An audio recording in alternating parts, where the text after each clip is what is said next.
Hello दोस्तों, स्वागत है आपका इस बार कोचिंग सेंटर में। तो गाइस, आज की वीडियो में हम पढ़ने वाले हैं क्लास 11th की पॉलिटिकल साइंस, जिसका चैप्टर नंबर है 6 और चैप्टर का नाम है न्यायपालिका। तो ये इसका पार्ट 3 है, यानी कि जो इसका पार्ट 2 और पार्ट 1 ऑलरेडी अपलोड कर दिया गया है। प्लेलिस्ट का लिंक इस वीडियो के डिस्क्रिप्शन में मिल जाएगा।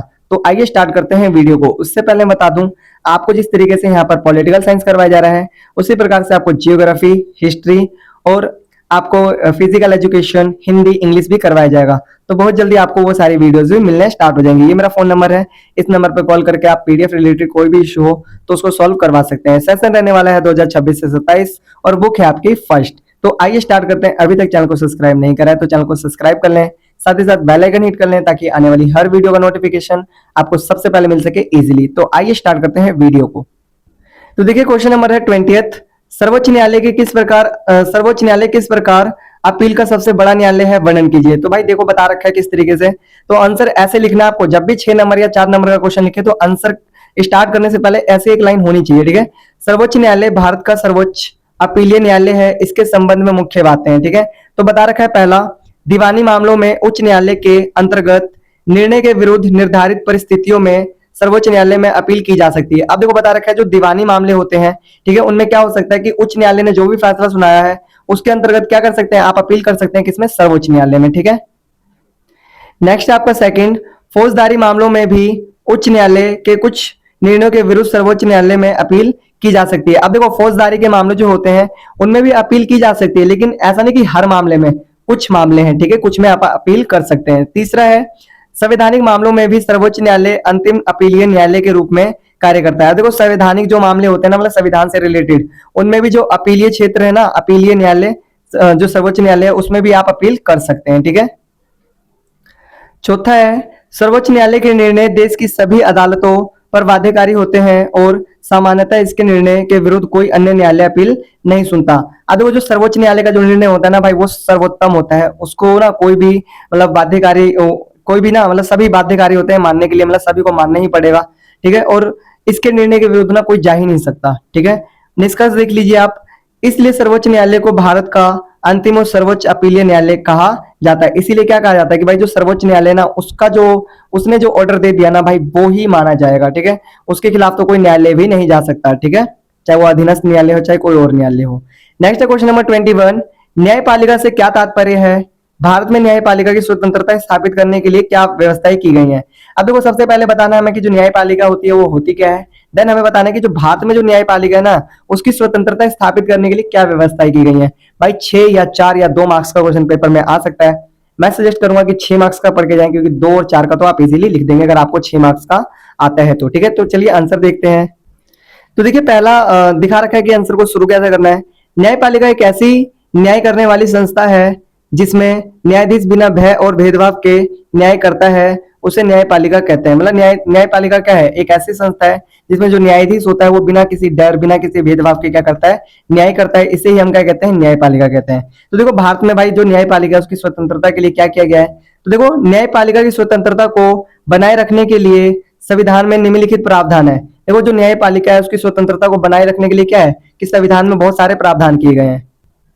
जैसे बता रखा है, पहला, न्यायाधीशों की नियुक्ति में विधायिका को शामिल नहीं किया गया है। देखो, जो न्यायाधीश है, जो न्यायाधीश की नियुक्ति होती है उसमें विधायिका को कहीं से भी शामिल नहीं किया गया है, ठीक है। ये मेरा फोन नंबर है 8178988103। तो इस नंबर पे आप कॉल कर सकते हैं, व्हाट्सअप कर सकते हैं अगर आपको कोई भी इश्यू हो रहा हो तो, ठीक है। नेक्स्ट है आपका दूसरा, उनके वेतन व भत्ते में विधायिका को शामिल नहीं किया गया है। देखो, चाहे उनका वेतन हो चाहे उनका भत्ता हो, मतलब कुछ भी पैसे रिलेटेड मैटर हो, तो उनमें ना विधायिका को शामिल नहीं किया गया है, ठीक है। नेक्स्ट है थर्ड, न्यायाधीशों के कार्यों और निर्णयों की व्यक्तिगत आलोचना नहीं की जा सकती। अगर न्यायाधीशों की जो कार्य है ना और जो निर्णय है उन पे व्यक्तिगत आलोचना नहीं की जा सकती। जैसे हम मोदी वगैरह के बारे में बोल देते ना, लेकिन न्यायाधीश के बारे में नहीं बोल सकते। आगे देखो, दिखा रखा है फोर्थ, कोई व्यक्ति या संस्था न्यायपालिका की आज्ञा नहीं मानता तो न्यायपालिका उसे दंडित कर सकती है। अगर कोई व्यक्ति या कोई संस्था न्यायपालिका के जो भी मतलब उसने आज्ञा दी, जो भी कानून पास करे, अगर नहीं मानता तो उसको वो दंडित भी कर सकता है, ठीक है। नेक्स्ट है न्यायाधीशों की नियुक्ति के लिए वकालत का अनुभव या कानून का विशेषज्ञ होने की योग्यता निश्चित की गई है। अगर देखो जो न्यायाधीशों की नियुक्ति करेगा ना, उसके लिए क्या, न्यायाधीशों की अगर नियुक्ति होगी तो उसमें क्या होना चाहिए, उनको वकालत की बहुत अच्छी नॉलेज होनी चाहिए, समझ होनी चाहिए, विशेषज्ञ होने चाहिए, ठीक है, मतलब उनको फुल डीपली नॉलेज होनी चाहिए। नेक्स्ट है, न्यायाधीशों का कार्यकाल निश्चित किया गया है, जैसे सर्वोच्च न्यायालय के न्यायाधीश 65 वर्ष की आयु तक कार्य करते हैं, कार्यकाल कम नहीं किया जा सकता। देखो जो न्यायाधीशों के जो कार्यकाल है उसको क्या किया गया भाई, उसको एक फिक्स करा गया और उससे पहले उसको कोई भी हटा नहीं सकता, ठीक है। नेक्स्ट आपका क्वेश्चन नंबर 20th, जनहित याचिका क्या है, यह किस प्रकार गरीबों की मदद कर सकती है। भाई 6 नंबर का क्वेश्चन हर बार आता है तो इसको जरूर पढ़कर जाएंगे। तो देखिए बता रखा है आंसर, आंसर दिखा रखा है, जनहित याचिका ऐसी याचिका है जिसे किसी व्यक्ति या संस्था द्वारा सार्वजनिक हित से जुड़े मामलों में न्यायालय के समक्ष प्रस्तुत किया जाता है। इसमें पीड़ित व्यक्ति के अलावा कोई अन्य व्यक्ति भी उसके हित में न्यायालय का दरवाजा खटखटा सकता है। देखो जनहित याचिका सबसे पहले हमें ये पता नहीं होती क्या है। देखो जनहित याचिका एक ऐसी याचिका होती है जिसमें ना मतलब कि गरीबों की मदद के लिए क्या कर जाता है कि मतलब चाहे वो व्यक्ति ही, चाहे कोई अलग व्यक्ति या कोई संस्था, उसके लिए जाकर क्या करे, न्यायालय में जाके अपील करे, इसे ही हम क्या कहते हैं, जनहित याचिका कहते हैं। कैसे मदद कर सकती है तो देखते हैं, गरीबों की मदद में भूमिका कि गरीबों की कैसे मदद कर सकती है। तो बता रखा है, गरीब और कमजोर लोग अक्सर कानूनी खर्च और जानकारी के अभाव में न्यायालय नहीं जा पाते।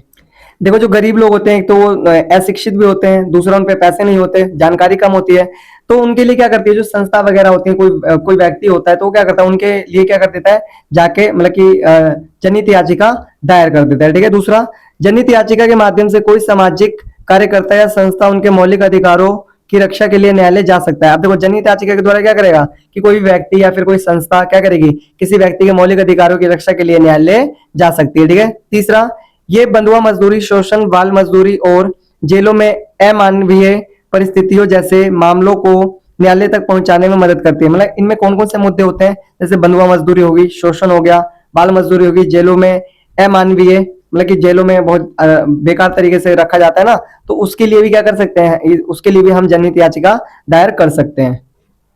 नेक्स्ट है 4th पॉइंट, इससे सरकार व प्रशासन को गरीबों के कानूनी एवं संवैधानिक अधिकारों को लागू करने के लिए निर्देश दिए जा सकते हैं। इससे क्या होता है, कहीं ना कहीं जो गरीबों की मदद होती है और कहीं ना कहीं सरकारों को क्या होता है, सरकार जो संवैधानिक अधिकारों को लागू करने के लिए निर्देश दिए जाते हैं सरकार या प्रशासन द्वारा। 5वां है, इस प्रकार जनहित याचिका न्याय तक पहुंच की अधिक आसान और व्यापक बनाती है। इस तरीके से जो जनहित याचिका क्या करती है, जो न्याय है, न्याय तक जो पहुंच होती है वो क्या बनाती है, और अधिक आसान और व्यापक बनाती है, ठीक है। अब देखते हैं हम इसका निष्कर्ष, ठीक है। जब भी आप 6 मार्क्स का या 4 मार्क्स का क्वेश्चन करें तो बच्चों निष्कर्ष जरूर देना है, इससे कहीं ना कहीं आप देखेंगे कि जो आपकी कैपेबिलिटी है, आपके मार्क्स, सब चीज इंक्रीज होंगे, ठीक है। तो देखिए निष्कर्ष दिखा रखा है, जनहित याचिका गरीब और कमजोर वर्गों को न्याय दिलाने तथा उनके अधिकारों की रक्षा करने का एक महत्वपूर्ण साधन है। जो जनहित याचिका क्या है, गरीबों की मदद करने के लिए या फिर कमजोर वर्गों की मदद करने के लिए, न्याय दिलाने के लिए एक मजबूत संस्था है, ठीक है। नेक्स्ट है क्वेश्चन नंबर 23, सर्वोच्च न्यायालय की संरचना एवं कार्यकाल पर टिप्पणी लिखिए। जो सर्वोच्च न्यायालय है उसकी संरचना एवं कार्यकाल पर क्या करना है, टिप्पणी लिखनी है। तो देखिए ये मेरा फोन नंबर है 8178988103, आप इस नंबर पर कॉल कर सकते हैं अगर आपको पीडीएफ रिलेटेड या फिर कुछ अदर इश्यूज हो रहे हो तो guys thanks for watching this video and जो इसका है आपको ये खुद करना है, ठीक है। तो अगर आपको वीडियो यूजफुल लगी हो तो वीडियो को लाइक करें, शेयर करें, कमेंट्स करें और साथ साथ अगर आप चैनल पर न्यू हैं तो चैनल को सब्सक्राइब कर दें ताकि इसी तरीके की बेहतरीन वीडियोस आपको टाइमली मिलती रहे। तो मिलते हैं फिर नेक्स्ट वीडियो में, तब तक के लिए टाटा बाय बाय, जय हिंद, जय भारत।